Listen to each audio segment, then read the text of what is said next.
trauma is, by definition, arrested energy that lives in our nervous system.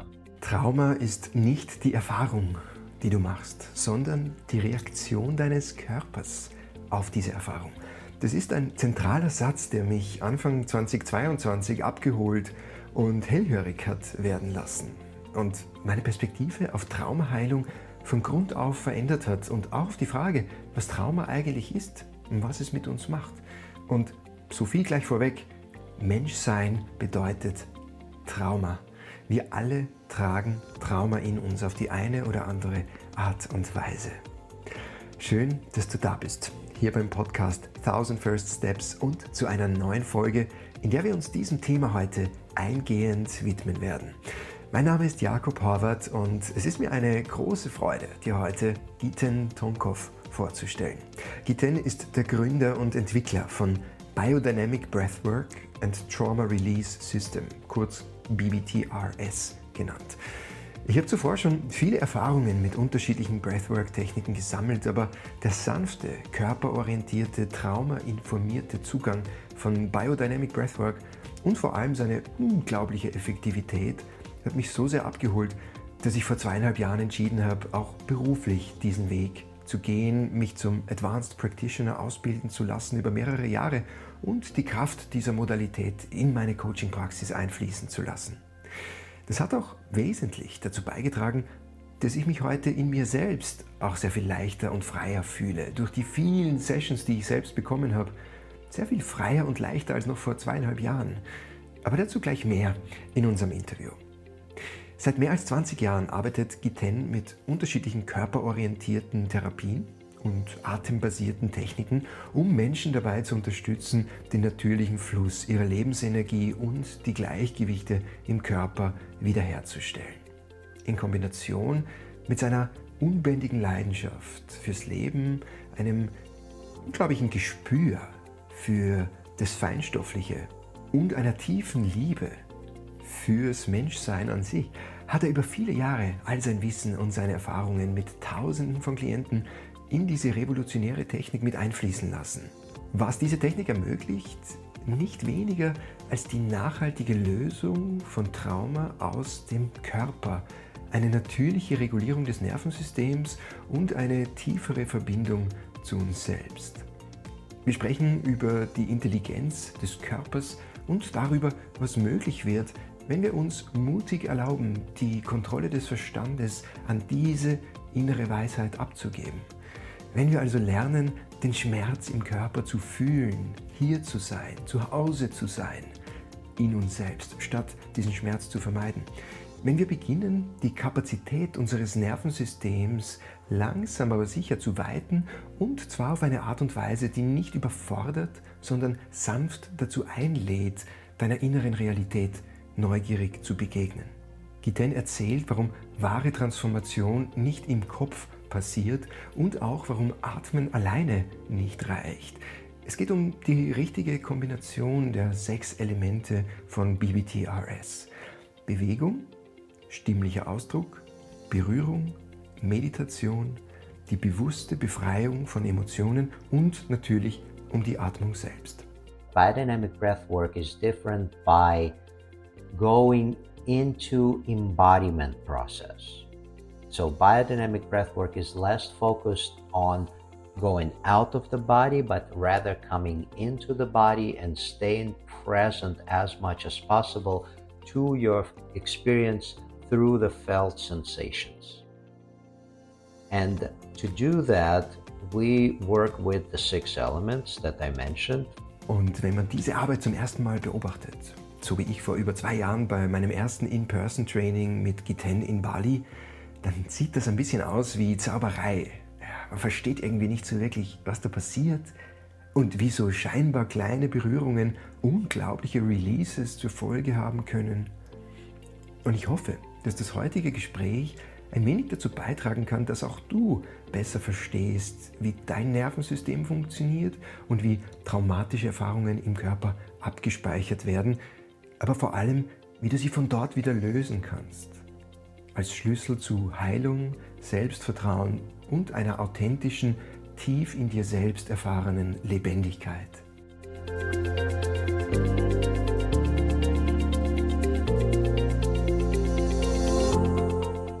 Giten. It's so good to see you this morning. Welcome to the podcast. I'm happy to have you here. It's a pleasure. How are you doing this morning? How are you, man? Pretty good, pretty good. I'm just starting my day. It's been beautiful. Been a whole teaching weekend. Teaching teaching our online training plus another online training in China. So been full on. Yeah, you are a well-traveled man, right? You just shared with me you've been traveling very different areas of the world in the last couple of months. That's right. I spent about 6 weeks in Bali. Then we had our training there, and then going to teach at a festival in Latvia, and then the training in Poland. So I was for 2 months on the road. Yeah. So I'm very glad to be back home. A question so back home for you is Greece. Yeah, Yes. You live in Greece, and you're based there.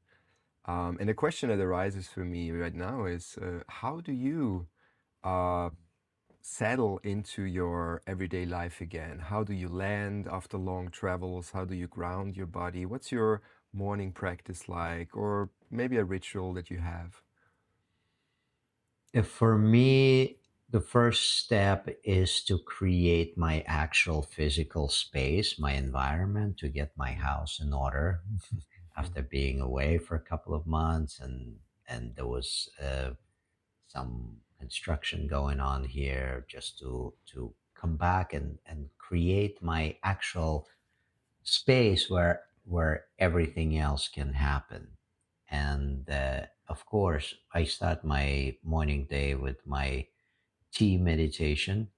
So I get up and then I make my tea and I just sit for about 30 to 40 minutes just in silence, kind of getting everything centered and coming back to myself after sleeping and being unconscious in the night. So coming back into awakening my awareness.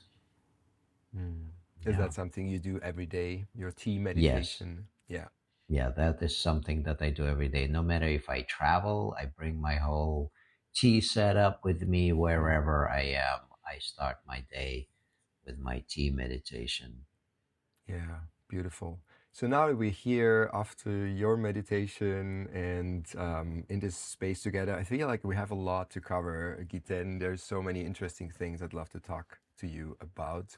But let's start maybe with the fundamental practice that you are sharing with the world, a modality, a tool that is so much more than a tool that I was happy to experience myself in various ways. We're talking about BBTRS, biodynamic breathwork, and trauma release system. That is also the reason why you're traveling so much. You're teaching it, you're sharing it with the world, and from my perspective, giving such a gift to so many people.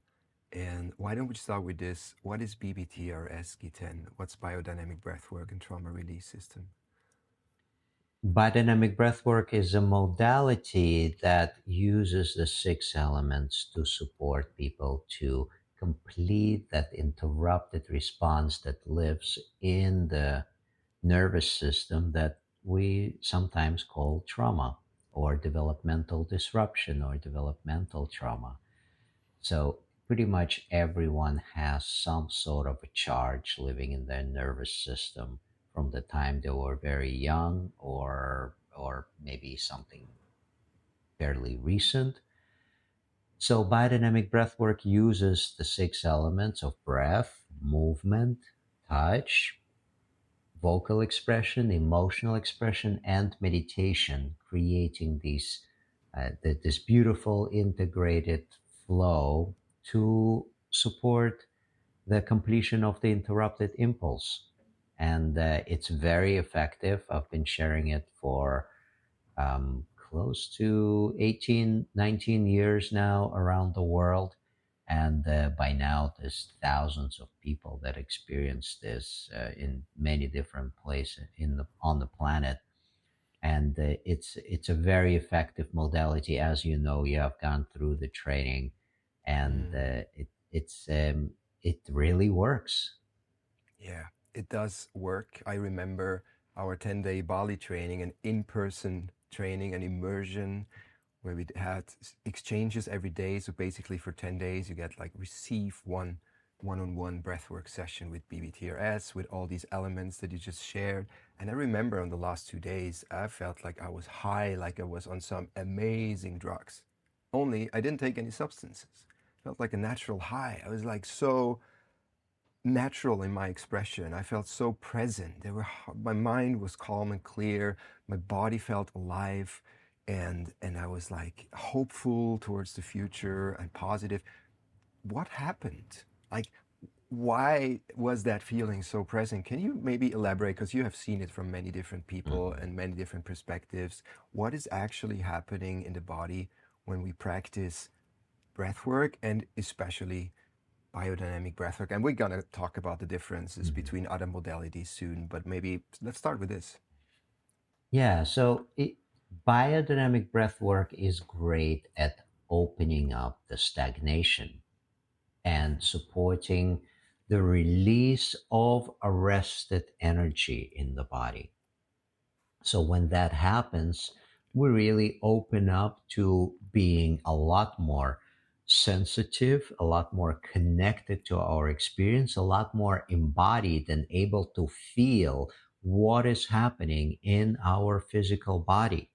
And that what you describe, feeling so expanded and high, this is really restoring the organic and natural flow in the body that's supposed to flow like that in the first place. But what happens in life, that trauma interrupts that flow. Trauma is, by definition, arrested energy that lives in our nervous system. It's a charge. So when we support the body to release that charge, we oxygenate ourselves. We support every cell in the body to receive more energy, more vibrance, more oxygen. And of course, this results in mental clarity, in physical energy. And biodynamic breath work is that tool, with the 6 elements that I mentioned, that supports that process in the body to unfold. And what you felt at the end of the training is that your vitality that came back to life from being blocked by all that tension that we carry, all that constriction, all that heaviness that results from incomplete response that lives in the physical body. So it's really about restoring the natural expression of who we are, like Exactly. restoring the natural flow that's alive in each and every one of us, but just lies dormant because there's so much blockage, heaviness, tension, contraction. Yes, And exactly. So when we are going through any kind of traumatic experience, if our body is gone through that natural cycle of activation, discharge, deactivation, there is no trauma. But it doesn't happen every time when we go into intense experience. So all that arrested energy, all that blocked expression needs to have that physical tension to keep it in place. And that's what interrupts that life force energy from flowing. yeah.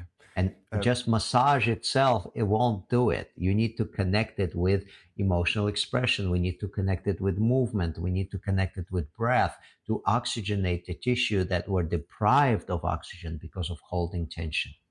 I feel like this is a good point to dive a bit deeper into what trauma actually is from the standpoint of the trauma release as it is being worked with in biodynamic breathwork, because I feel like it's such a loaded word as well, and it's thrown around often. But what does it actually mean for the body to hold trauma? You mentioned a disrupted response, arrested energy. What's happening in the body when something traumatic happens? Either that's a one moment or like a longer experience. So, by definition, trauma is body response when we simply go out of our normal coping mechanism, meaning that, as I mentioned before, if there is an activation by a certain event, we go into fight or flight, for example, and we complete that energy, we complete that response, there is no trauma.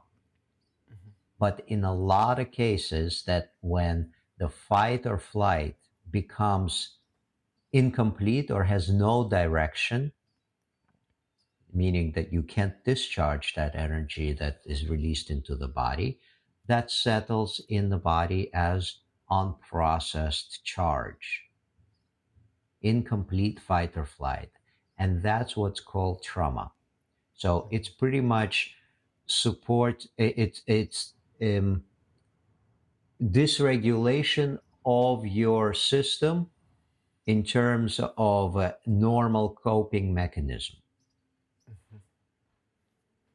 So that's trauma. And that charge that stays in the physical body is resulted in, first of all, physical tension, charge in the nervous system, and all set of behaviors and conditioning that is created around it. So like you said, the word trauma has been thrown around for right now in pretty much in every context. Not every experience, not every intense experience is traumatic. It is only traumatic when that fight or flight is not complete. That's what, by definition, trauma is. Got it. It means trauma is not the experience, but the body's response to the experience. Exactly. Trauma is, and this is very clear that the founder of somatic experiencing, Peter Levine, he coined that phrase that trauma is not in the experience, it's in the nervous system. Yeah. And how does the breath now influence our body's way of holding the tension and releasing it? What's happening in the body when we breathe, shallow or deep? What's the difference there? So, first of all, the breath is one of the first elements that get impacted when we go through a traumatic experience. We stop our breath, we make our breath more shallow, so it's not as painful to feel what we're experiencing.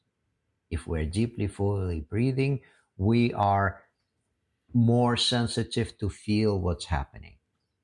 So to stop feeling, we cut off from our breath.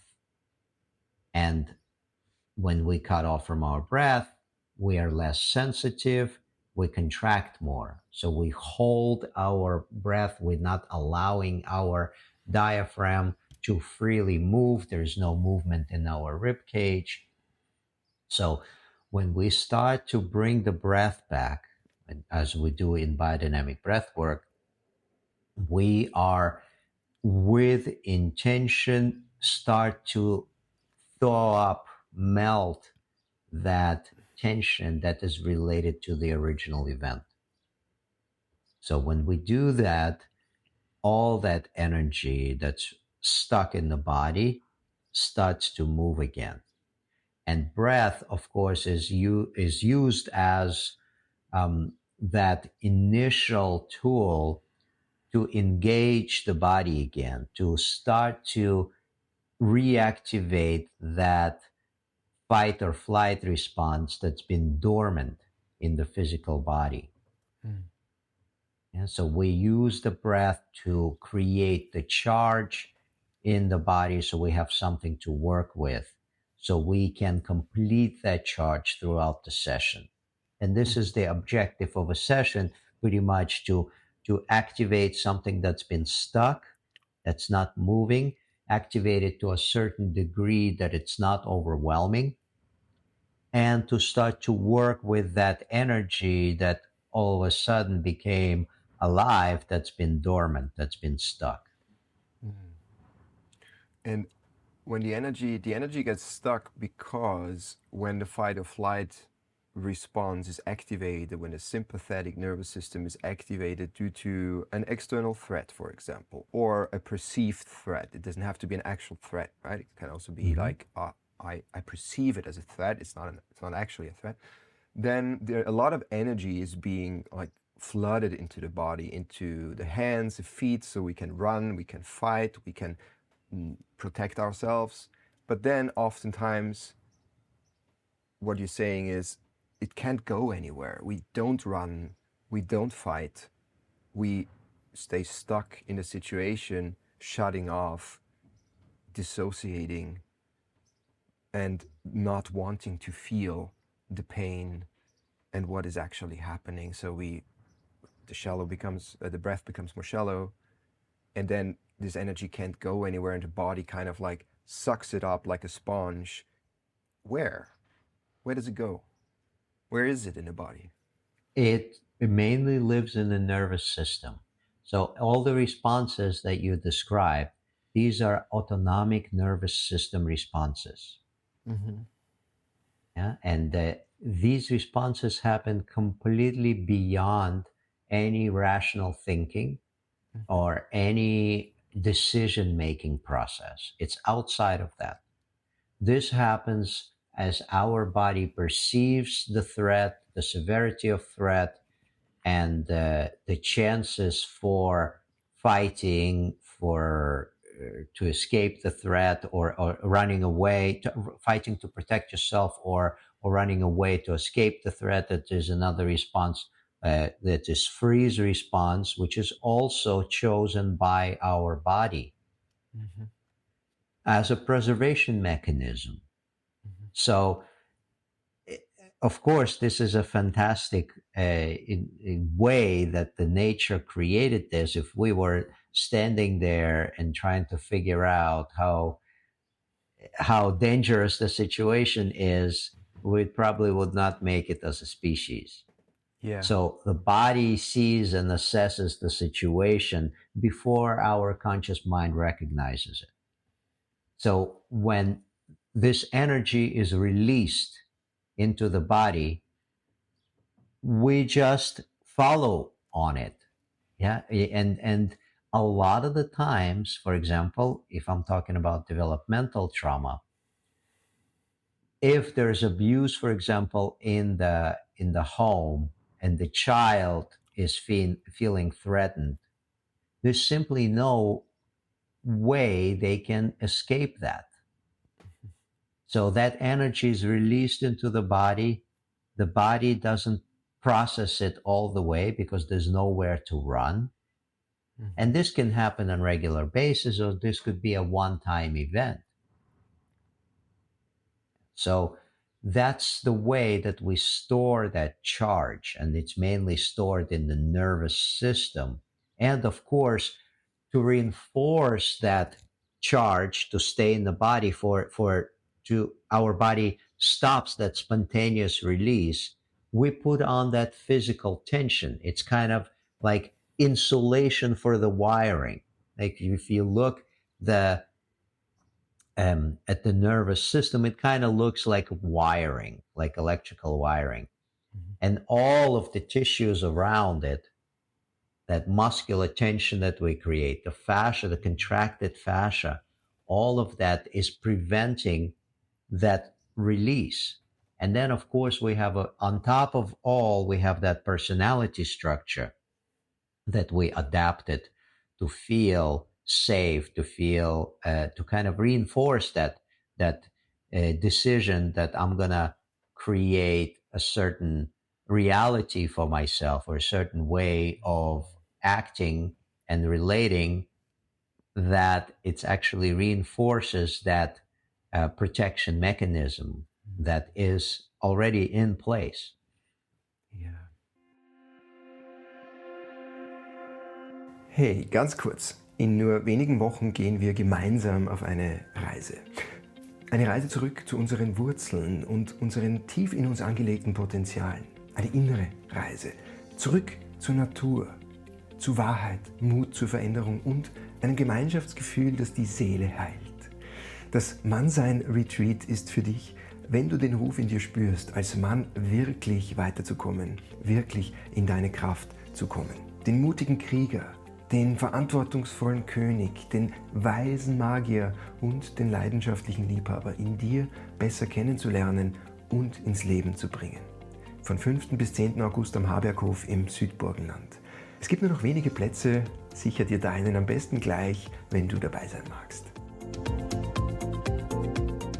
How does a BBTRS session look like? And I know from experience, they all look oftentimes very different from one another, and it's different from one person to one another, and it just can't be predicted in the beginning where the session will go. It's a journey in itself. It's a lot of attunement and resonance with the client, with the person you work with, and then the body, basically, body's intelligence takes over and guides the session. But there is some basic structures in it. You mentioned the 6 elements. What's the basic approach you would say, and how is biodynamic breathwork different from other breathwork modalities? So let me start with how biodynamic breathwork is different. Yeah. The other breathwork modalities, majority of them that I know of, are focused on exploring alternate states of consciousness, which has its benefit, has its use. But biodynamic breathwork is different by going into embodiment process. So biodynamic breathwork is less focused on going out of the body, but rather coming into the body and staying present as much as possible to your experience through the felt sensations. And to do that, we work with the 6 elements that I mentioned. First of all is breath. We need to generate charge in the body to work with. So we are increasing the volume of breath. We mainly use conscious connected breathing, and in various ways, in through the nose, out through the mouth, in and out through the mouth. It could be in and out through the nose. So depending on how much charge you want to generate, because breath can generate the charge, but breath can also reduce the charge in the body. Breath very quickly impacts our energetic responses in the body. So the typical session looks like we start with a dialogue. We look at the physical body, how it's holding that trauma, how it's holding the charge, where there is a place of resource, meaning finding a place of safety in the body. Then we either zone in on some kind of issue, some kind of traumatic experience from the past, or it could be just general session to see what comes up without having any idea. And then we start to breathe to elevate the charge in the body. Once the charge is elevated, we want to contain it for a little bit. So that charge actually starts to work on the body. We don't just start to breathe and then right away release. We want to stay present with those felt sensations that arise simply because we're breathing. And after a while, the body starts to go into autonomic releases. So this spinal unwinding may happen. There's tremoring that may happen, which is neurogenic tremor. It's a way that our nervous system starts to release the charge is through the tremor, which is very universal for all of the mammals, how they deal with that excess charge in the system. They release it through tremoring. So we kind of build up that charge generated in the body, build it up, bring it to a certain degree, then maintain that activation for a certain limited amount of time so that charge can work on the system, then some kind of release can happen, and then we go into integration part, resourcing part for a certain time. That's what we call pendulation in the working with trauma with the body. meaning that we activate, we deactivate, we give the nervous system a break. We come from sympathetic activation to parasympathetic, sustain it for a while, let the nervous system rest, and then we go into another cycle of pendulation. Mhm. So with each cycle of pendulation, our nervous system is able to maintain the larger amount of charge for a longer period of time. This is what is happening. We're regaining the resilience of nervous system that's been diminished because of held charge in the physical body. So we go through anywhere between one and several pendulation cycles throughout the session.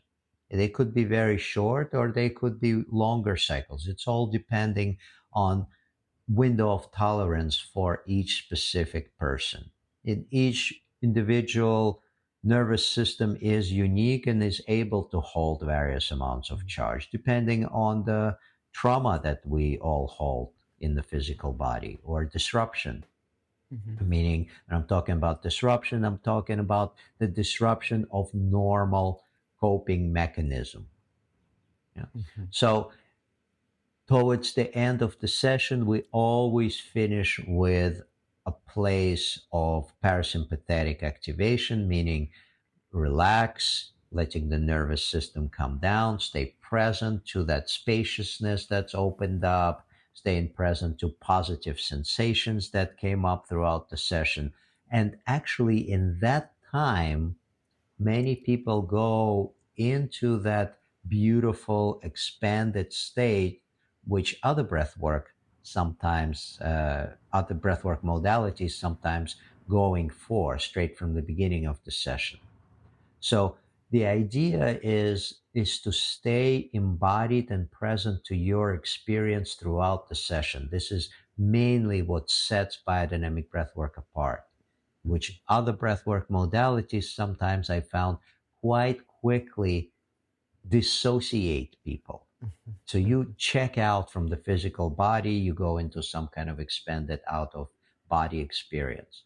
We're actually coming back into the felt sensation, tracking these felt sensations, and letting the processes that are triggered by the tools that we work with, breath, movement, touch, vocal expression, emotional expression, which is a result of the previous uh, elements that I mentioned.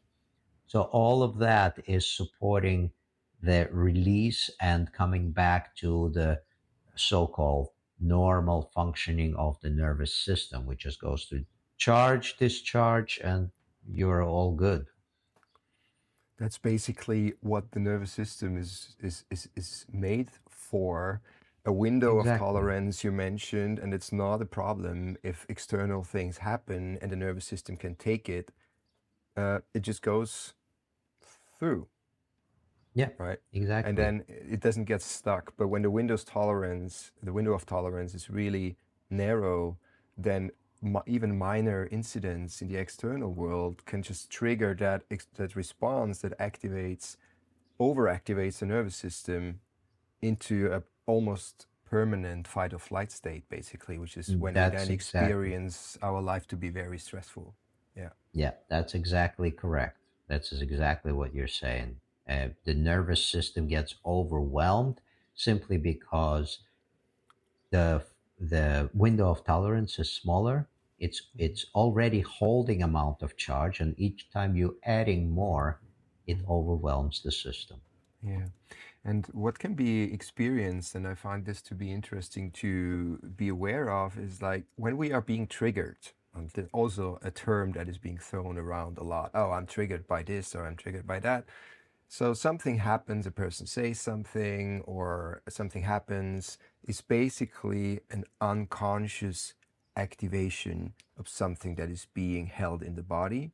Whereas in a breathwork session, we move towards that in a conscious way. We activate that through the breath in a conscious way, and also with a very gentle approach. So we try not to overwhelm the nervous system, that we titrate. Titration is another important element, right, of BBTRS. We titrate towards it almost as if we are approaching it very gently. Mhm. Yes, exactly. Biodynamic breathwork is a gentle approach. We avoid going into cathartic activation. We avoid overloading the nervous system with activation. We are going through what you named this titration, which is exactly it, meaning that releasing little by little within that window of tolerance. The thing is that we don't stay in the middle of that window of tolerance. We need to create activation in the body to challenge the nervous system a little bit. Yeah, we want to come to the edges of the window of tolerance, hang out there for a little bit, because this is where the work takes place. If you constantly stay in a comfortable state, nothing will happen in the session. So it's really about challenging the system a little bit. And when the system is challenged in this constructive way without overloading it with charge, the nervous system likes that. It's like you go into the gym, you're working out a little bit, you need to challenge yourself every time to grow muscle, to become stronger. If you working out within your comfort zone at all time, you're kind of just maintaining what is already there. So if you want to grow, if you want to expand in some way, our body, physical body, likes that challenge, that constructive way to create the activation. And so does the nervous system. So trauma is basically inevitable in the human experience, correct? It's just something we experience as a matter of fact. It's part, Is that yeah, correct? it's part of human life. Absolutely. Trauma is something that's unavoidable. Even if you have a very resilient nervous system, there will be a time when the situation, the experience is throwing you out of that normal coping mechanism. It disrupts the normal coping mechanism. And it's unavoidable. And the thing is that even when that happens, some people have better way to process it than others. Some simply have that natural genetic resiliency and others don't. And for example, this work is not for everyone. Someone that is extremely sensitive or extremely traumatized for with complex PTSD, for example, they need a lot more soft approach than that we're working with. But if you have a normal, so-called normal to more resilient nervous system, this work is absolutely beneficial in so many ways. You mentioned the genetic disposition. You also mentioned PTSD, post-traumatic stress disorder. So there's different ways we can experience certain life circumstances. But what about generational trauma? I think this is also an interesting aspect in that, because trauma can also be inherited, correct? And how does that work? Absolutely. And Absolutely. yeah. There are studies have been done on genetics and the cause of trauma on actual genes. We pass on our traumatic experiences to the next generations, and that's been very clear from studying of Holocaust survivors and their children. And it's very clear that that intense life-threatening situation, traumatizing situation that people have gone through, and they never really had the chance to address them because that was not something that was popular at those times. We are, I think, are the luckiest generation out there, since we had this opportunity to start to to kind of heal generational trauma for ourselves, but also for the people that initially experienced it. Mhm. So it's definitely something, generational trauma. It's something that's very real. And imagine that you are growing up in the family of people who are traumatized by surviving a concentration camp, and they've never really looked at it. They never done any work around it. They kind of just, all right, this happened and let me move on. But the horrors they experience, the horrors they have seen, it's still is held in their physical body. It's held in their behavior pattern. Do you think that would not impact their children? Mhm. It's kind of silly to think that it would not. Mhm. And the way that they would relate to their children, it's quite a real thing, and it's happening to this day, because it doesn't just go to one generation. It's not passed on to just one generation.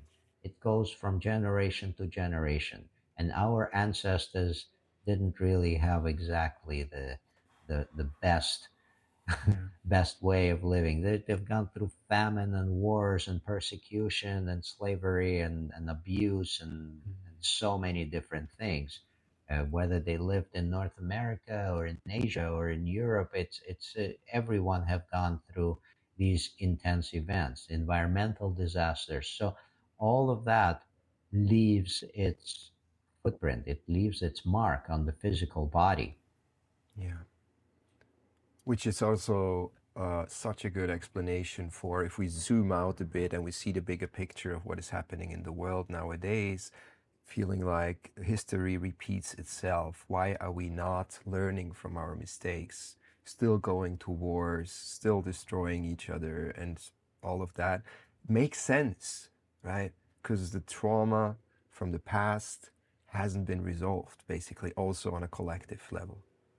This is my understanding, this is my Yeah. insight, is that this perpetuating cycle of unrest and war is just because people do not address that in their physical body. Mm-hmm. That's why that hatred that's been passed on from generation to generation is driving those conflicts around the world. Yeah, the Mm. premise of every conflict is that I am right, you are wrong, and there is no other way for me to prove it to you than just by force. Mhm. Mhm. Yeah, Yeah. and this is what is happening. There is working with ourselves, releasing trauma, supports us to become compassionate, first of all, to ourselves, to our Mm. experience, and towards others. So if everyone in the world done some kind of a personal development workshop and not being stuck in their mind and not being stuck in their perpetuating cycle of violence that they inherited from their ancestors, there would be no wars. Yeah. Yeah. Simply because people would realize, why am I doing this to our fellow citizens, to our fellow men and women? Why? Mm. Because I am angry, because I have something to prove to the other. Mhm. And that lives in the nervous system. That Yeah. there's no other way. Yeah. I remember a quote from your book, Feel to Heal, which is a great resource, by the way, for people who want to dive deeper and learn more. I'm going to link it in the show notes. And you mentioned there that you consider the body as a garden in need of nourishment and tending. So, from your experience as someone who has worked with so many different people, how do the gardens of most people you worked with look like? Like, is there a commonality that stands out if you give that analogy? Mhm. So, yes, if you look at the physical body like a garden, and of course, if the garden is well tended to, you give it enough care, you pull out the weeds, you give it enough water, you give water at the right times, you support, you aerate the soil, the garden responds by giving you amazing fruits and flowers.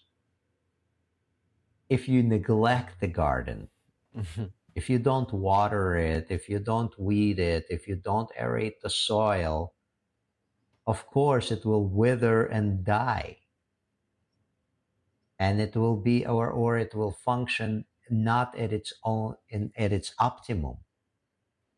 Yeah, so it's important to nourish the garden, nourish our physical body by providing it with what we need. Work on ourselves, releasing those interrupted impulses, breathing, proper nutrition. So all of that is part of nourishment. So this is actually an understanding that I got from studying traditional Japanese shiatsu, which is based on the 5-element theory. And so the entire Chinese medicine and Oriental medicine is based in the 5-element theory, that human body is like a garden. Each element supports another. So there's a support cycle and control cycle. Each element controls another in some way and supports another. And if we look at the Western point of view, the body is like a machine. So each part has like gears, and each part is made of different parts. And the doctor is like a mechanic. Yeah. So looking at the body in separate parts. Yeah. If we look at it from the Chinese medicine perspective, from the 5-element theory perspective, everything is nourishing and supporting each other. And this 5-element theory applies to everything in life, not just to our physical body. And that is actually the Taoist way of viewing the physical body. We need to nourish one part to support another part. It's not just something is hurting, you address that part directly. There could be so many indirect ways that other parts of the body are involved. And we can't just look at one part and neglect the others. Yeah. What's a very concrete recommendation you could give to our listeners to tend to their gardens from day to day life? Yes, breathwork, biodynamic breathwork sessions, of course, they go deep, they can help a lot. But from day to day, what are some exercises, some practices that you could recommend to tend to that inner garden?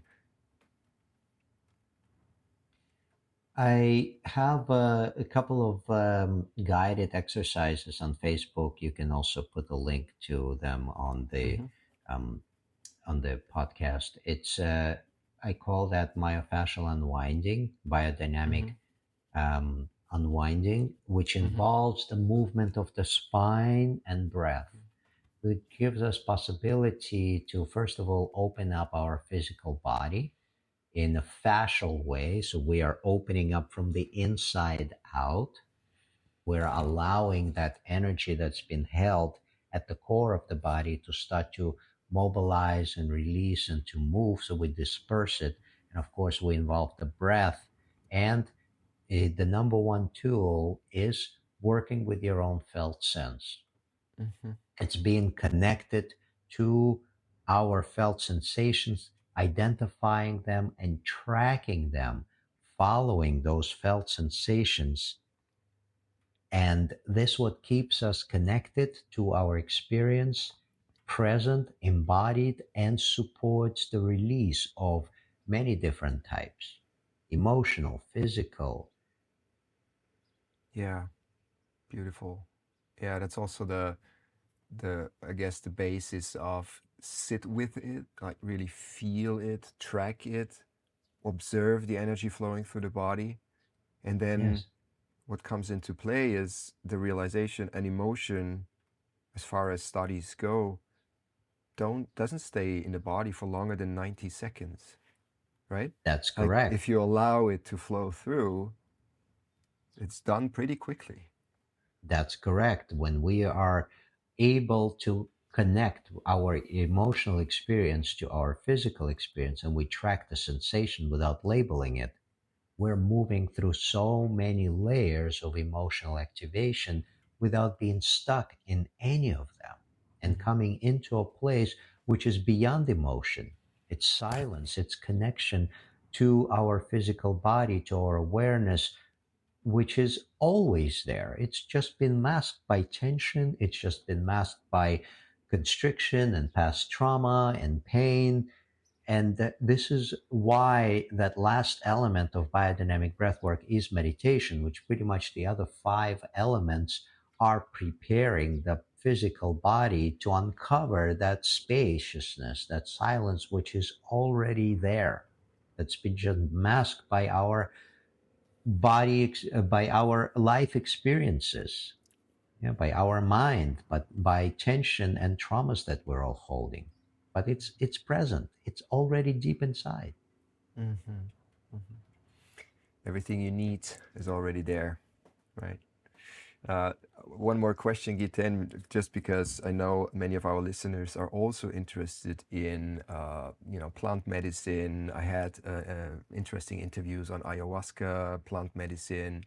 I know you have studied both effects of ayahuasca, psilocybin, plant medicine, talking about plants and gardens, and breath work. And I often found it very interesting, having experience with both as well, the connection, the feeling of utter connection to something much bigger, but especially to myself. From someone who has studied both breath and plant medicine, what's the connections and similarities for you that you see, that you experienced? Working with breath is very similar in so many ways to working with plant medicine. Mm-hmm. uh, Simply because of the chemical processes that happen in the physical body. Both breath and ayahuasca work with uh, releasing DMT in the physical body, specifically 5-MeO DMT, which is released from pineal gland. And breath really triggers those releases of 5-MeO DMT. And the experiences that we go through, for example, in ayahuasca experiences or even psilocybin experiences, if in so many ways are similar to going into a breathwork experience without the need for substances. Uh, I have started on my path through experimenting with substances, and then now it is so rarely. It's been several years since I have uh, done any substances at all in terms of going deeper into my own explorations. For now, what I'm completely satisfied is doing a breath session once in a while, going into my own breathing, working with light is something that I am interested in now in combination with breath. I have this machine that's called Raxiva lamp that stimulates um, your brain through very specific light patterns, flashing light patterns, and it supports to bring a very specific states which just the light patterns support the brain to go into very exact states that are triggered by substances. So that in Interesting. combination with breath works incredibly. So that's only done in a very small group or an individual session, and I just experiment on my own with myself. But in any way, working with plant medicine for many people is a pathway. It's a doorway Mm-hmm. into accessing alternate states of consciousness, expanded reality. But what I'm trying to say is that it doesn't have to be the end. It Mm. can be an additional resource. But what I see these days that many people get stuck in on that level. and they need to go into another ceremony, another ayahuasca experience, or whatever it is that you're doing, another psychedelic. It's just kind of, I view it as a window into yourself. You can open that window, take a look, and then step back and just keep your attention on yourself. There's so many other ways that support that growth besides the substances. I love that. Yeah, thank you for bringing more clarity to that. We're approaching the end of our time together, Giten, and I also want to respect your time. To round up our conversation, is there one thing you would like our listeners to know that you wish you had known earlier in your life? I wish I had known earlier the ability to work with my felt sense consciously. Even though I enjoyed my body ever since I was very young in terms of being physically active and exploring myself, I wish I had more awareness on how to identify and track felt sensations. And for me, that is really, when I really got to it through my experimentation, that was really game changer. Amazing. Thank you. So for people who want to get to know you personally, how can they find you? Where are you in the world in the next couple of months, perhaps? And what's a good way to reach out and get in touch with perhaps even BBTRS if they want to dive deeper? Yes, so our website is biodynamicbreath.com. Yeah. I am in Greece for the next several months before I travel on the trip, and then I that's pretty much where I spend most of my time, on the beautiful island of Lesbos. And I do offer individual retreats where people come and stay and work with me for several days at a time, which also involves working with medicine. Name which one, but it's a combination of working with breath, movement, touch, and certain substances that support your personal growth and transformation. And of course, the trainings are happening all around the world. They're happening in Europe, in North America, in Australia, in Asia, in Bali, in China. So you're most welcome to check out everything. And all the schedule is on our website.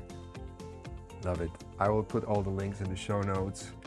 Giten, it has been a pleasure really to have you in a one-on-one conversation here for the podcast. Thank you so much for your time and all the knowledge and wisdom you shared here.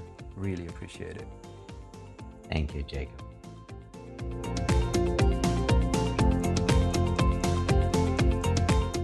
Ich hoffe, du konntest aus diesem Gespräch mit Giten etwas für dich mitnehmen, vielleicht ein neues Verständnis dafür, wie tief Heilung wirklich gehen kann. Vielleicht auch eine Erinnerung daran, dass dein Körper mehr weiß, als du glaubst und vielleicht auch, als du ihm zutraust. Dass dein Atem ein Tor zur Transformation sein kann und dass es okay ist, nicht alles sofort lösen zu müssen, sondern erstmal hier zu bleiben, bei dir, in dir. Mehr Infos über Giten und seine Arbeit findest du wie immer unter den Links in den Shownotes. Und wenn du neugierig geworden bist und Biodynamic Breathwork gerne mal selbst ausprobieren möchtest, dann findest du auf meiner Website jakophorvath.com mehr Infos dazu und kannst dort auch selbst gerne mal eine One-on-One-Session mit mir vereinbaren. 1000 First Steps erscheint zweiwöchentlich, schon seit fast 6 Jahren gibt es den Podcast. Und ich habe schon jetzt wieder einige sehr spannende Interviews und Solo-Episoden für die Sommermonate für euch geplant. Abonniere den Podcast auf deiner Lieblingsplattform, damit du über weitere Folgen auf dem Laufenden bleiben kannst.